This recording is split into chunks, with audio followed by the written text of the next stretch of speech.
لوگوں میں سب سے زیادہ اللہ کا محبوب وہ ہے جو مخلوق کے لیے زیادہ نافع ہے۔ حضرت سعید بن ابی بردہ اپنے باپ سے اور وہ اپنے دادا سے روایت کرتے ہیں کہ آقا کریم علیہ السلام نے ارشاد فرمایا علی کل مسلم صدقہ، ہر مسلمان کے اوپر لازم ہے کہ وہ صدقہ کرے۔ تو ایک شخص نے عرض کی کہ اگر کوئی شخص اس کی استطاعت نہ رکھتا ہو تو پھر وہ کیا کرے؟ فرمایا کہ وہ اپنے ہاتھ سے کوئی مزدوری کر لے اور اپنا پیٹ بھی پالے اور اس میں سے کچھ بچا کے اپنے ضرورت مند بھائیوں کی مدد کرے۔ جب حالات ایسے ہوں تو وہ کچھ مزدوری کر کے ان کے درد کا مداوع کرے۔ عرض کی حضور اگر کوئی یہ بھی نہ کر پاتا ہو تو آقا کریم نے ارشاد فرمایا وہ کسی مشکل میں پھنسے ہوئے شخص کی، کسی حاجت مند کی ضرورت کو عملاً پورا کر دے، کسی پھنسے ہوئے کو نکال دے، کسی ڈوبتے ہوئے کا ہاتھ پکڑ لے، کسی کا بوجھ اٹھا کے کمر پہ لاد کے منزل تک پہنچا دے، کسی دکھی کے کام آ جائے، تو وہ عملاً کسی پھنسے ہوئے مشکل میں مبتلا شخص کی مدد کر دے، اس کی اعانت کر دے، اس کی نصرت کر دے، تو یہ بھی اس کا صدقہ ہے۔ قیلا حضور سے عرض کیا گیا ارأیت ان لم یستطع، اس میں اتنی سخت بھی نہ ہو کہ کسی دکھی کا ہاتھ پکڑ کے کسی مجبور کی مدد کرے، اگر اس کے پاس یہ طاقت بھی نہ ہو تو آقا کریم نے ارشاد فرمایا قالا یامر بالمعروف او الخیر، وہ نیکی کا حکم دے، اچھائی کی تلقین کرے۔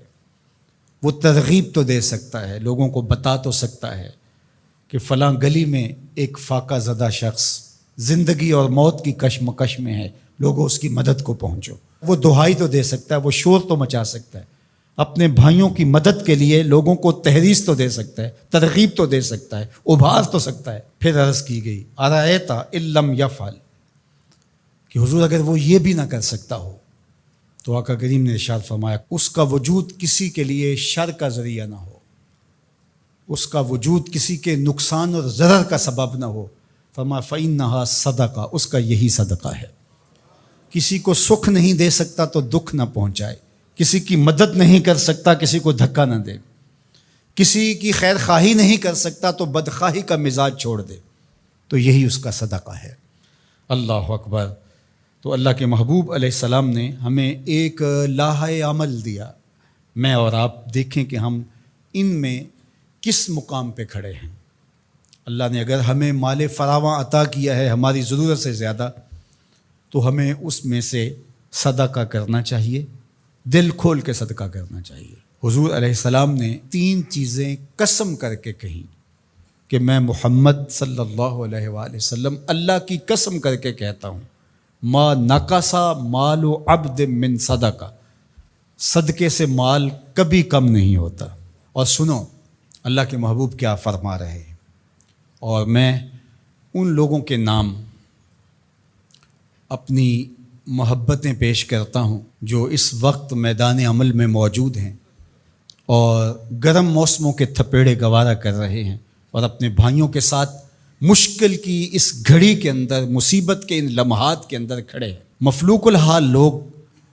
اپنی غربت، لاچاری، بیماری، بھوک، ننگ افلاس کی وجہ سے بعض اوقات تہذیب بھی کھو بیٹھتے ہیں، لیکن اس کے باوجود اس پہ صبر کرنا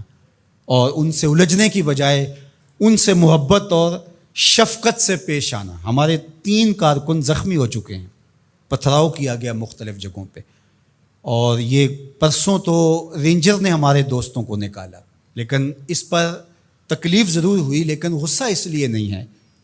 خدا نہ کرے اس مشکل میں ہم پھنسے ہوں تو ہمارا روح سخن کیا ہو۔ پیچھے بچے بھوک سے مر رہے ہوں، پیاس سے تڑپ رہی ہوں بیٹیاں، تو انسان لڑنے کو آئے گا، انسان الجھ پڑے گا۔ تو دوستوں نے کہا کہ ٹھیک ہے، قریبی علاقوں کے اندر آپ یہ جو ٹرک وہاں آپ کے پاس موجود ہے بانٹ کے آ جائیں، سامان سے زیادہ جانیں اہم ہیں۔ تو میں سلام پیش کرتا ہوں اپنے ان ساتھیوں کو۔ انہوں نے کہا کہ ہم جو ان علاقوں کا وزٹ کر کے آئے ہیں جہاں ابھی تک کوئی مدد نہیں پہنچی اور 5-5 6-6 دن سے وہ لوگ بھوک میں تڑپ رہے ہیں، تو جو بھی ہوگا ہم مشکل سہ کر بھی ان تک پہنچنے کی کوشش کریں گے۔ اللہ ان کی حفاظت فرمائے، ان کی مدد فرمائے، ان کی نصرت فرمائے۔ اب سنیے حضور نے کیا ارشاد فرمایا، یہ میرے ان دوستوں تک جب میسج پہنچے گا تو ان کو بہت تسکین ہوگی۔ آقا کریم علیہ السلام نے ارشاد فرمایا کہ میں اس مسجد میں یعنی مدینہ المنورہ کی اس مسجد یعنی مسجد نبوی میں 1 مہینہ اعتکاف کروں، اس سے زیادہ محبوب رکھتا ہوں کسی مومن کی حاجت کو جا کے پورا کروں۔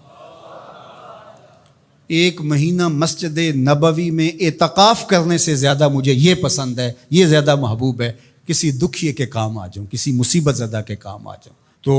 یہ وہ کام ہے کہ جو مجھے اور آپ کو کرنا چاہیے اور اپنی اپنی استطاعت کے مطابق آگے بڑھنا چاہیے۔ جو لوگ فیلڈ میں موجود ہیں،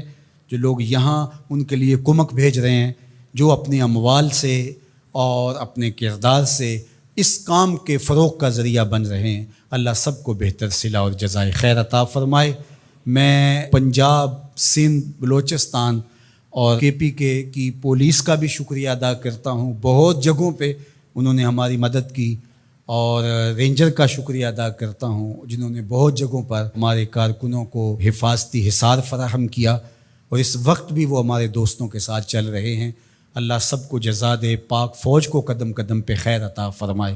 مشکل کی اس گھڑی میں جو بھی ان مجبوروں کے ساتھ کھڑا ہے، اللہ اس کی مدد فرمائے۔